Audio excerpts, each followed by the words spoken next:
अस्सलाम वालेकुम नाज़रीन, मैं हूं आसिफ जट।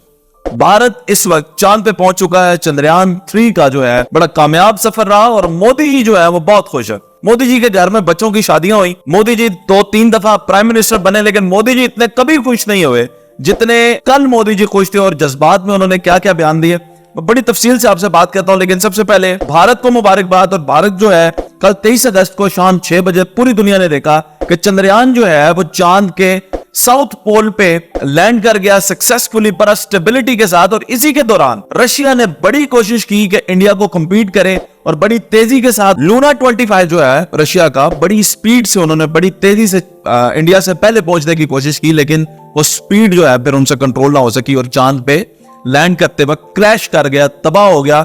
लेकिन भारत जो है जी सक्सेसफुली इस वक्त चांद के उस हिस्से पे पहुंच चुका है जहां पे दुनिया पे आज तक कोई भी मुल्क नहीं पहुंच सका। यह है साउथ पोल, सबसे हार्ड सरफेस है यहां पे, और इंडिया ही पहुंच सका है। आज से पहले कोई मुल्क नहीं पहुंच सका। दुनिया का भारत चौथा मुल्क बन चुका है जो कि इस वक्त चांद पे पहुंच चुका है। इससे पहले 3 और मुल्क जो है वो पहुंच चुके हैं। बताता चलूं, अमेरिका और रशिया ने फौरन ऐलान कर दिया कि अब हम भी साउथ पोल पे जाएंगे। अब ये साउथ पोल की अहमियत क्यों है? सबसे बड़ी अहमियत यह है कि साउथ पोल चांद का वो वाहिद हिस्सा है जहां पे पानी मिलने के चांसेस हैं। और अगर भारत वहां पे पानी दरियाफ्त करने में कामयाब हो जाता है तो नस्ल नौ इंसानी के लिए और पूरी दुनिया के लिए आने वाले वक्त के लिए भी इंडिया का कंट्रीब्यूशन जो है वो पूरी दुनिया में सबसे बड़ा हो जाएगा, क्योंकि अगर वहां पे पानी मिल जाता है। अब मैं आपको यह भी बताता चलूं कि भारत की ये तमाम तर जो टेक्नोलॉजी में कामयाबियां हैं उसका सेहरा जाता है अब्दुल कलाम साहब को। अब्दुल कलाम जो कि मुस्लिम थे और साइंटिस्ट थे, भारत के सदर भी रहे।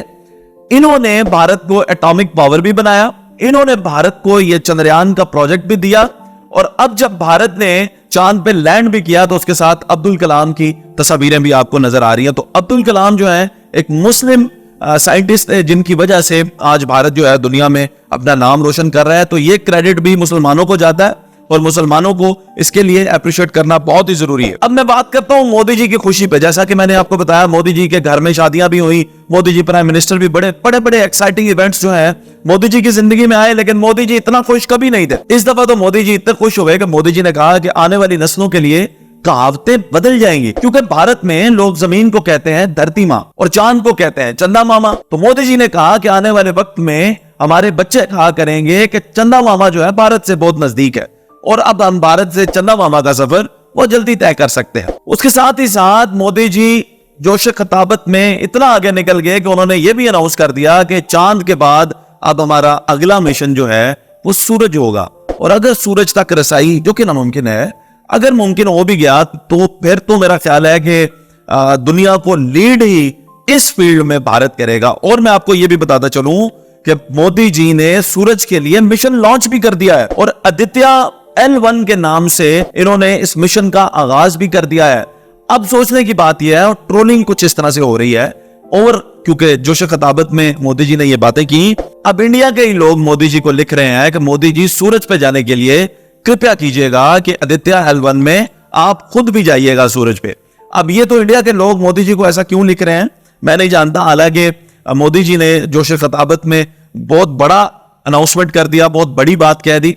और अगर आप ये देखें कि आदित्य L1 में मोदी जी खुद भी सूरज पे चले गए तो पीछे इंडिया को कौन चलाएगा? इसलिए मेरा ख्याल है खुद तो नहीं जाएंगे। लेकिन ये अब तक की अपडेट्स हैं। भारत के लिए मुबारक बात है, क्योंकि भारत इस वक्त दुनिया का पहला मुल्क बन चुका है जिसने चांद के ऊपर साउथ पोल पे लैंड किया है और दुनिया का चौथा मुल्क बन चुका है। अब इस रेस में और भी बहुत सारे ममालिक हैं। पाकिस्तानी साइंटिस्ट भी भारत को इसमें अप्रिशिएट कर रहे हैं। खास तौर पे प्रोफेसर डॉक्टर जावेद इकबाल ने बहुत तारीफ की है, बड़ा सराहा है इंडिया को, और ये कहा है कि टेक्नोलॉजी की दौड़ में भारत यकीनी तौर पे बहुत आगे निकल चुका है।